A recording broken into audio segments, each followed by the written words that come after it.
अस्सलाम वालेकुम।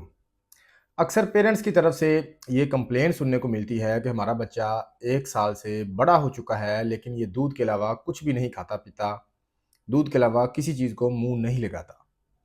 जैसा कि आप जानते हैं कि बच्चे को 6 माह की उम्र के बाद नीम ठोस ग़िज़ा, सेमी सॉलिड ग़िज़ा जो होती है, वो खिलाना शुरू कर देनी चाहिए। अगर बच्चे को 6 माह की उम्र में नीम ठोस ग़िज़ा खिलाने की आदत ना डाल ली जाए, तो बाद में ये आदत बनाना थोड़ा मुश्किल हो जाता है। तो इस वीडियो में हम बात करेंगे कि हम अपने बच्चे को दूध के अलावा दूसरी चीज़ें खाने-पीने की आदत कैसे डालें। तो वीडियो स्टार्ट करने से पहले मेरी आपसे रिक्वेस्ट है कि अगर आपने अभी तक मेरा यूट्यूब का चैनल सब्सक्राइब नहीं किया हुआ, इसे सब्सक्राइब करें, साथ में बेल के आइकन को प्रेस करें, ताकि इस तरह की इन्फॉर्मेटिव वीडियोज़ आपको मिलती रहें। तो नाज़रीन, हम बात कर रहे थे कि हम अपने छोटे बच्चे को खाने-पीने की आदत कैसे डालें। पहली चीज़ कि बच्चे के मुँह में कोई भी चीज़ ज़बरदस्ती ना डालें। इसके हाथ में पकड़ा दें, रोटी का टुकड़ा पकड़ा दें, ब्रेड का पीस, केला, सेब वगैरह पकड़ा दें या इसके सामने प्लेट में रखें। दूसरी चीज़, जब आप खाना खाने बैठें तो बच्चे को अपने साथ बिठाएँ। इसके सामने खाने-पीने की चीज़ें रखें, इसके सामने खाएँ-पिएँगे, आपको देकर वो भी खाने-पीने की कोशिश करेगा। तीसरी चीज़, बच्चे का दूध कम करके उसे मिल्क शेक की तरफ लेकर आएँ, ताकि इसकी ग़िज़ा में दूध के साथ-साथ फ्रूट्स भी ऐड हो सकें। जब फ्रूट्स का टेस्ट डेवलप हो जाए तो फिर फ्रूट्स खाने के लिए देना स्टार्ट कर दें।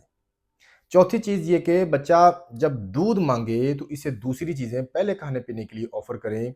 बेशक वो ना खाए, लेकिन आपने उसे सबसे पहले दूसरी चीज़ें खाने के लिए ऑफ़र करनी है। अगर आप फ़ौरन से उसे दूध दे देंगे तो वो दूसरी चीज़ों की तरफ देखेगा भी नहीं। नंबर 5, बच्चे को लालच दें कि अगर वो घर का बना हुआ खाना, फ्रूट्स वगैरह खाएगा तो उसे आप बाहर सैर के लिए बाइक पर बैठाकर या गाड़ी में सैर करवाने के लिए लेकर जाएँगे।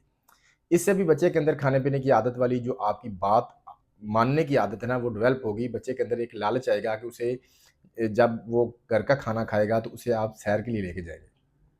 आखिरी बात कि बच्चे को बाज़ारी चीज़ें ना दें। अक्सर बच्चे लेज़, बिस्किट, बाज़ारी जूस, बोतल या सलांटी वगैरह जो हैं, बाज़ारी जो चीज़ें हैं, बड़े शौक से खाते हैं और ज़्यादातर वालिदैन खुद बच्चे को बाज़ारी चीज़ें लाकर देते हैं। जब बच्चा बाज़ारी चीज़ें खाकर पेट भर लेगा, तो वो कभी भी घर का बना हुआ खाना, फ्रूट्स या घर का बना हुआ फ्रेश जूस जो है, उसकी तरफ देखेगा भी नहीं। तो नाज़रीन, अगर आप चाहते हैं कि आपका बच्चा दूध के साथ-साथ सब कुछ हेल्दी खाए, घर का बना हुआ खाना खाए, घर के बने हुए फ्रेश जूसेज़ वगैरह पिए, तो आपने इन सारी बातों पर गौर करना है और इन बातों पर अमल करना है। इंशाल्लाह आपके बच्चे के अंदर दूध के अलावा दूसरी चीज़ें खाने-पीने की आदत भी ऐसा-ऐसा डेवलप होना स्टार्ट हो जाएगी। आप बच्चे को अंडा दें, फ्रूट्स दें, बॉयल फिश दें, बॉयल नरम चिकन दें, दलिया, खिचड़ी, साबूदाना, स्वीट पोटैटोज़, दही वगैरह दें। ये सब चीज़ें बच्चे के लिए बहुत मुफ़ीद है। इन सारी चीज़ों की बच्चे को ऐसा-ऐसा आदत डालें, ऐसा-ऐसा बच्चे को घर की बनी हुई जो चीज़ें हैं, फ्रूट्स है, घर के बने हुए फ्रेश जूसेस हैं, मिल्क शेक वगैरह हैं, वो पीने की आदत डालें। तो नाज़रीन, ये थी मेरी छोटी-सी एक वीडियो। उम्मीद करता हूँ आपके लिए इन्फॉर्मेटिव होगी। मज़ीद इस तरह की वीडियोज़ देखने के लिए मेरे चैनल को विज़िट करें। आपसे मुलाकात होगी किसी और वीडियो में नए टॉपिक के साथ। अल्लाह हाफ़िज़।